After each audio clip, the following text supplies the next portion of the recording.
জানুয়ারি 1966 Alps পর্বতের আকাশে ভেঙে পড়ে এয়ার ইন্ডিয়ার একটি বিমান। সেই দুর্ঘটনাতেই মৃত্যু হয় ভারতের সবচেয়ে গুরুত্বপূর্ণ বিজ্ঞানী হোমি জাহাঙ্গীর ভাবার। কিন্তু প্রশ্ন থেকে যায়, এটা কি সত্যিই শুধুই একটি বিমান দুর্ঘটনা ছিল, নাকি ভারতের পরমাণু কর্মসূচিকে থামিয়ে দেওয়ার জন্য পরিকল্পিত হত্যাকাণ্ড? হোমি ভাবার হত্যাকে অনেকেই কনস্পিরেসি থিওরি বলে উড়িয়ে দিতে চায়, কিন্তু কেন সেই কনস্পিরেসি থিওরি এলো?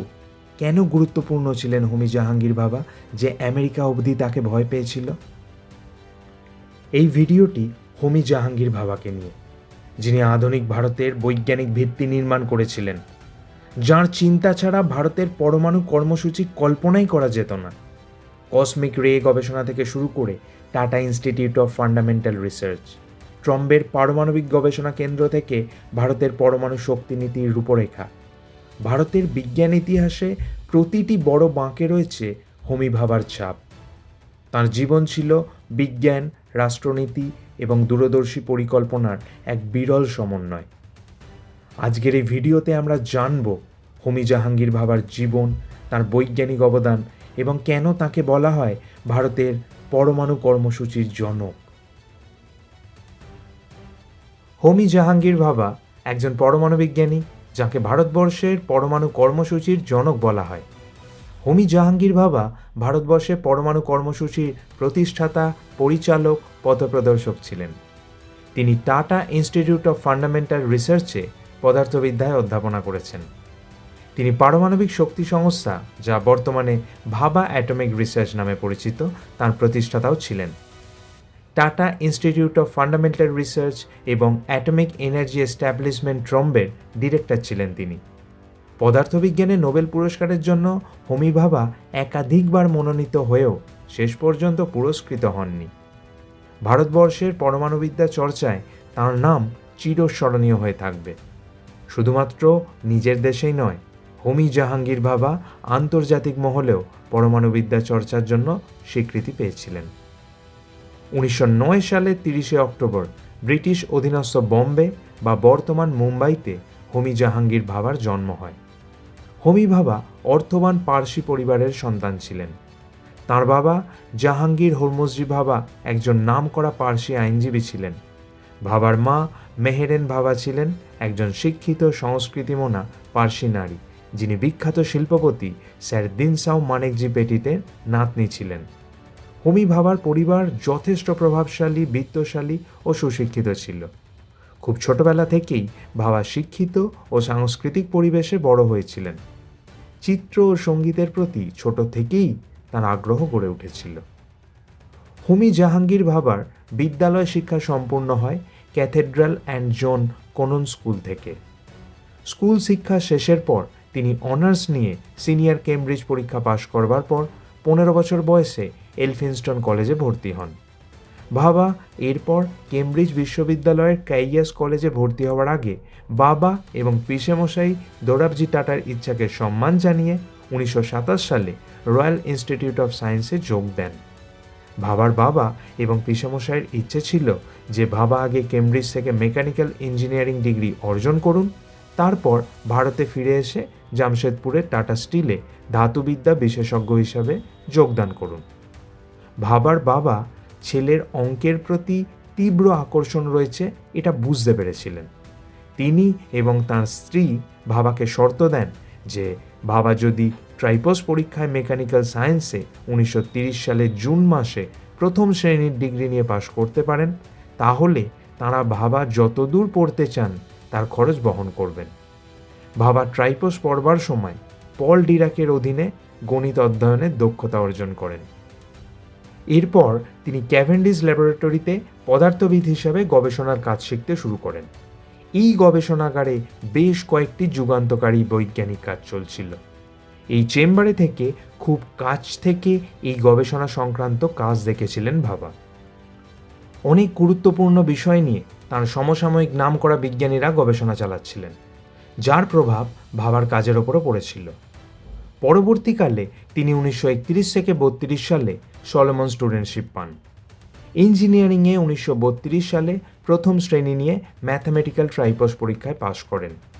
তিনি অঙ্কে রোজ বল ট্রাভেলিং স্টুডেন্টশিপ পান। এরপর তিনি পদার্থবিদ্যার পরমাণু, বিকিরণ রশ্মির মতো বিষয়গুলো নিয়ে গবেষণা শুরু করেন। হোমি জাহাঙ্গীর ভাবার প্রথম বৈজ্ঞানিক গবেষণাপত্র হল বহুল চর্চিত the absorption of cosmic radiation. Bhabha পারমাণবিক পদার্থবিদ্যায় ডক্টরেট ডিগ্রি অর্জন করেন 1933 সালে। তার গবেষণার মধ্যে ইলেকট্রন শাওয়ার উৎপাদন, মহাজাগতিক রশ্মি শোষণের বৈশিষ্ট্য নিয়ে বিশ্লেষণ ছিল। গবেষণাপত্রটি ভাবাকে 1934 সালে স্যার আইজ্যাক নিউটন স্টুডেন্টশিপ এনে দেয়। এই স্টুডেন্টশিপ তিনি পরের 3 বছরও ধরে রেখেছিলেন। 1935 সালে ভাবা রাল্ফ অ্যান্ড ফাউলারের অধীনে তাত্ত্বিক পদার্থবিজ্ঞানে ডক্টরেট শেষ করেন। তিনি গবেষণা করার সময় কেমব্রিজে এবং কোপেনহেগেনে নিলস বোরের সাথে সময় কাটান।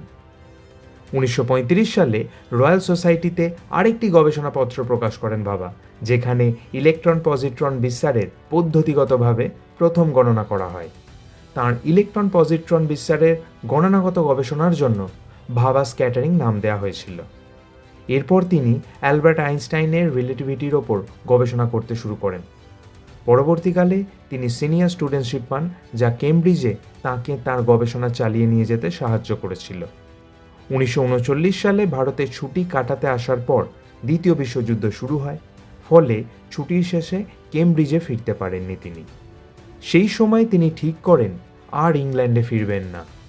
ভারতবর্ষে বিশিষ্ট পদার্থবিদ সিভি রমনের কথায় ভাবা ইন্ডিয়ান ইনস্টিটিউট অফ সায়েন্সে পদার্থবিদ্যার রিডার হিসাবে যোগ দেন। তিনি দোরাবজি টাটার তরফ থেকে বিশেষ অনুদান পান, যার সাহায্যে ইন্ডিয়ান ইনস্টিটিউট অফ সায়েন্সে কসমিক রে রিসার্চ ইউনিট তৈরি করেন। 1943 সালে তিনি স্যার দোরাবজি টাটার টাটা ট্রাস্টের কাছে পদার্থবিজ্ঞানের মৌলিক গবেষণার জন্য একটি প্রতিষ্ঠান তৈরি করবার জন্য প্রস্তাব দেন। 1944 সালে প্রস্তাবটি গৃহীত হলে তাঁরই উদ্যোগে আরও কয়েকজন বিজ্ঞানীকে নিয়ে 1945 সালের 1 জুন মুম্বাইতে tata Institute of Fundamental research নামে প্রতিষ্ঠান তৈরি করা হয়। ততদিনে তিনি মনস্থির করে নিয়েছেন যে পাকাপাকিভাবে ভারতে থেকে গিয়ে গবেষণা করবেন। বিজ্ঞান গবেষক ছাড়াও তিনি ছিলেন একজন দক্ষ চিত্রশিল্পী। Tata Institute of Fundamental research ক্যাম্পাসের স্থাপত্য ও নান্দনিক পরিকল্পনায় তাঁর সরাসরি ভূমিকা ছিল। স্বাধীনতার পর তিনি একটি যুগান্তকারী পদক্ষেপ নিয়েছিলেন। কংগ্রেসের অভিজ্ঞ ও প্রভাবশালী নেতাদের ভারতের জন্য পরমাণু কর্মসূচির প্রয়োজনীয়তা সম্পর্কে বুঝিয়েছিলেন। ভারতের প্রথম প্রধানমন্ত্রী জওহরলাল নেহরুর সমর্থনে শুরু হলো ভারতের পরমাণু গবেষণা। পরবর্তী সময়ে পারমাণবিক শক্তি নিয়ে কাজ করবার সময় তিনি কণা পদার্থবিদ্যা, নিউট্রনের আচরণ এবং রিঅ্যাক্টর ভিত্তিক গবেষণার দিকে মনোনিবেশ করেন। ভাবার পরিকল্পনা এবং উদ্যোগেই 1948 সালে পারমাণবিক শক্তি কমিশন গঠিত হয়। নেহেরু ভাবাকে পারমাণবিক শক্তি কমিশনের প্রথম চেয়ারম্যান নিযুক্ত করেন। প্রাথমিকভাবে এই কমিশনের উদ্দেশ্য ছিল পারমাণবিক শক্তির শান্তিপূর্ণ ব্যবহার। মূলত বৈদ্যুতিক শক্তির বিকল্প হিসেবেই পারমাণবিক শক্তি ব্যবহার করার পরিকল্পনা করা হয়। তবে ভারত চীন যুদ্ধের প্রেক্ষিতে ভাবাই নেহেরুকে বুঝিয়েছিলেন পারমাণবিক অস্ত্রের প্রয়োজনীয়তার কথা। প্রাথমিকভাবে নেহেরু সহমত না হলেও তাকে বিকল্প পথের প্রস্তুতির দায়িত্ব দিয়েছিলেন। হোমি জাহাঙ্গীর ভাবার নেতৃত্বেই ভারতে পরমাণু গবেষণা কার্যত একটি প্রাতিষ্ঠানিক ও প্রযুক্তিগত রূপ পায়। ভারতে ইউরেনিয়ামের অপ্রতুলতা ও থোরিয়ামের প্রাচুর্যতা বিবেচনা করে হোমি জাহাঙ্গীর ভাবা ত্রিস্তরীয় পারমাণবিক কর্মসূচির রূপরেখা প্রণয়ন করেন, যা আজও ভারতে পারমাণবিক কর্মসূচির মূল ভিত্তি। তাঁর উদ্যোগে 1954 সালে ট্রম্বেতে গড়ে ওঠে পারমাণবিক শক্তি সংস্থা, যা পরবর্তীকালে তাঁর সম্মানার্থে ভাবা পরমাণু গবেষণা কেন্দ্র নামে পরিচিত হয়। এই কেন্দ্রটি অল্প সময়ের মধ্যেই ভারতের পরমাণু গবেষণার প্রধান স্তম্ভে পরিণত হয়। ভাবার প্রত্যক্ষ তত্ত্বাবধানে 1956 সালে চালু হয় অপ্সরা, যা ছিল এশিয়ার প্রথম পারমাণবিক গবেষণা রিঅ্যাক্টর। অপ্সরার মাধ্যমে ভারতে পারমাণবিক রিঅ্যাক্টর প্রযুক্তি, নিউট্রন পদার্থবিদ্যা, রেডিও আইসোটোপ উৎপাদন এবং পারমাণবিক প্রশিক্ষণের সূচনা হয়।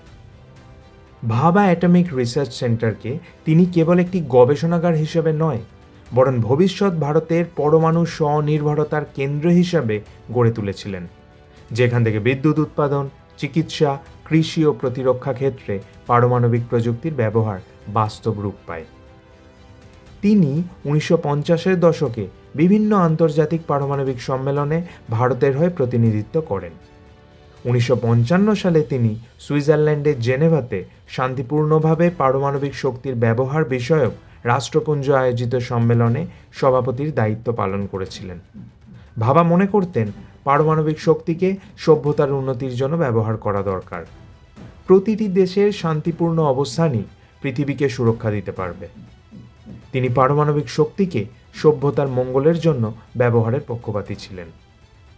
তবে 1962 সালের চীন ভারত যুদ্ধের পর হোমি জাহাঙ্গীর ভাবার দৃষ্টিভঙ্গিতে একটি কৌশলগত পরিবর্তন আসে। তিনি বুঝতে পারেন যে কেবল শান্তিপূর্ণ পরমাণু কর্মসূচি ভারতের নিরাপত্তার জন্য যথেষ্ট নয়। এই সময় থেকেই ভাবা ভারতের জন্য একটি সম্ভাব্য নিউক্লিয়ার অপশন প্রস্তুত রাখার পক্ষে প্রস্তাব রাখতে শুরু করেন। তাঁর নেতৃত্বে ভাবা অ্যাটমিক রিসার্চ সেন্টারের গবেষণা ও পরিকাঠামো এমনভাবে গড়ে তোলা হয় যাতে প্রয়োজনে অল্প সময়ের মধ্যেই সামরিক উদ্দেশ্যে পারমাণবিক সক্ষমতা অর্জন সম্ভব হয়। আন্তর্জাতিক কূটনীতির কথা মাথায় রেখে এই পর্যায়ে ভারতের পারমাণবিক কর্মসূচি কার্যত ডুয়াল ইউজ চরিত্র ধারণ করে। 1941 সালে হোমি জাহাঙ্গীর ভাবাকে রয়্যাল সোসাইটি অফ লন্ডনের ফেলো নির্বাচিত করা হয়। তাঁকে 1942 সালে অ্যাডামস পুরস্কার ও 1954 সালে পদ্মভূষণে সম্মানিত করা হয়।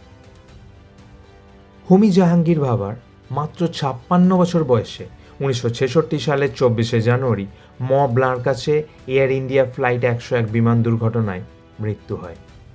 ভাবার এই দুর্ঘটনাজনিত মৃত্যুর পিছনে সিআইএর হাত আছে বলে অনেকেই মনে করেন। ভারতের পরমাণু কর্মসূচিকে পঙ্গু করবার জন্য, ভারতকে সামরিক শক্তি থেকে দুর্বল করবার উদ্দেশ্যেই আমেরিকার গোয়েন্দা সংস্থা সিআইএ পরিকল্পনা করেই এই বিমান দুর্ঘটনা ঘটায় বলেও মনে করা হয়। তাঁর অবদান ভারতের পরমাণু চর্চা, সামরিক চর্চাকে দীর্ঘ সময় ধরে প্রেরণা দিয়ে যাবে। ভিডিওটি ভালো লাগলে লাইক এবং শেয়ার করবেন। কেন করবেন? কারণ সব বাংলায় গত প্রায় 10 বছর ধরে বাংলা ভাষায় সঠিক ও নিরপেক্ষ তথ্যভাণ্ডার গড়ে তুলতে আপ্রাণ চেষ্টা করছে। সস্তায় জনপ্রিয় হওয়ার মতো ভিডিও সব বাংলায় বানায় না। অনেক পড়াশোনা করে বাঙালির জন্য বানায় এই সমস্ত ভিডিও। আগামী প্রজন্মের জন্য, বাংলা ভাষাকে বাঁচিয়ে রাখার জন্য এই ধরনের কাজে আপনার একটি লাইক ও শেয়ার মূল্যবান। কারণ এভাবেই আমরা প্রমাণ করতে পারি সস্তার জনপ্রিয়তা নয়, বাঙালি সুস্থ সংস্কৃতির পাশে চিরকাল ছিল, আছে, থাকবে।